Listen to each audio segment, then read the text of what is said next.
नमस्कार। कभी सोचा है कि जिन अक्षरों में हम हिंदी या मराठी लिखते पढ़ते हैं, उनकी अपनी कहानी क्या हो सकती है? चलिए, आज भारत की सबसे अहम लिपियों में से एक नागरी के दिलचस्प सफर पर चलते हैं। तो देखिए, ये जो अक्षर अभी हम पढ़ रहे हैं, ये सिर्फ कुछ निशान नहीं है।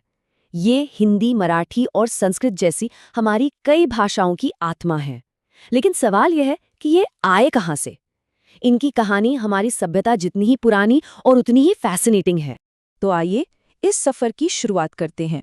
सबसे पहले मिलते हैं इस लिपि से, जिसे हम आज नागरी या फिर देवनागरी के नाम से जानते हैं। ये सिर्फ किसी एक भाषा की लिपि नहीं है। सोचिए जरा, हिंदी, संस्कृत, मराठी और तो और हमारे पड़ोसी देश नेपाल की नेपाली और नेवारी भाषाएं, ये सभी एक ही लिपि परिवार का हिस्सा है। इससे पता चलता है कि इसका दायरा कितना बड़ा और अहम है। और एक दिलचस्प बात बताऊं, हम आज जिस छपे हुए रूप को देखते हैं ना, वो उतना भी पुराना नहीं है जितना हम शायद सोचते हैं। लगभग 200 साल पहले ही इसके अक्षरों को एक स्टैंडर्ड रूप मिला। यही कारण है कि सदियों पुरानी पांडुलिपियों में भी हमें ये अक्षर काफी जाने पहचाने से लगते हैं। लेकिन इसका जो आज का रूप है, उससे धोखा मत खाइएगा। इसकी जड़ें बहुत बहुत गहरी हैं। चलिए अब जरा समय में पीछे चलते हैं और इसके प्राचीन पूर्वजों के बारे में जानते हैं। नागरी की कहानी शुरू होती है ब्राह्मी लिपि से। ब्राह्मी को भारत की लगभग सभी लिपियों की जननी या माँ कहा जा सकता है। यही वो प्राचीन स्रोत है जिससे नागरी समेत देश भर में दर्जनों लिपियों ने जन्म लिया। ब्राह्मी से समझिए कि दो मुख्य धाराएं निकलीं। उत्तर भारत में जो लिपि पनपी, उसे नागरी कहा गया, जबकि दक्षिण भारत में, खासकर दक्कन के इलाके में, इसकी एक बहन लिपि का इस्तेमाल होता था, जिसे नंदी नागरी के नाम से जाना जाता था। ये दोनों एक ही परिवार की दो शाखाओं की तरह हैं। तो अब जब हम इसकी जड़ों को समझ गए हैं, तो चलिए देखते हैं कि कैसे ये लिपि पूरे भारतीय उपमहाद्वीप में फैली और धीरे धीरे एक यूनिवर्सल स्क्रिप्ट बन गई। ये सब कुछ रातों रात नहीं हुआ। 8वीं सदी में इसकी पहली झलकियां दिखाई देने लगी। 9वीं सदी आते आते दक्षिण के राष्ट्रकूट जैसे ताकतवर राजवंशों ने इसे अपना लिया था। और फिर 11वीं-12वीं सदी तक तो ये एक लहर की तरह पूरे उपमहाद्वीप में फैल गई। कश्मीर से लेकर कन्याकुमारी तक, यहाँ तक कि केरल के शासकों के सिक्कों पर भी इसकी छाप मिलती है। लेकिन कोई भी लिपि अपने आप नहीं फैलती। उसे ताकत और सम्मान की जरूरत होती है। नागरी लिपि की कामयाबी के पीछे भारत के कई महान राजवंशों का हाथ था, जिन्होंने इसे अपनाया और पूरे देश में फैलाया।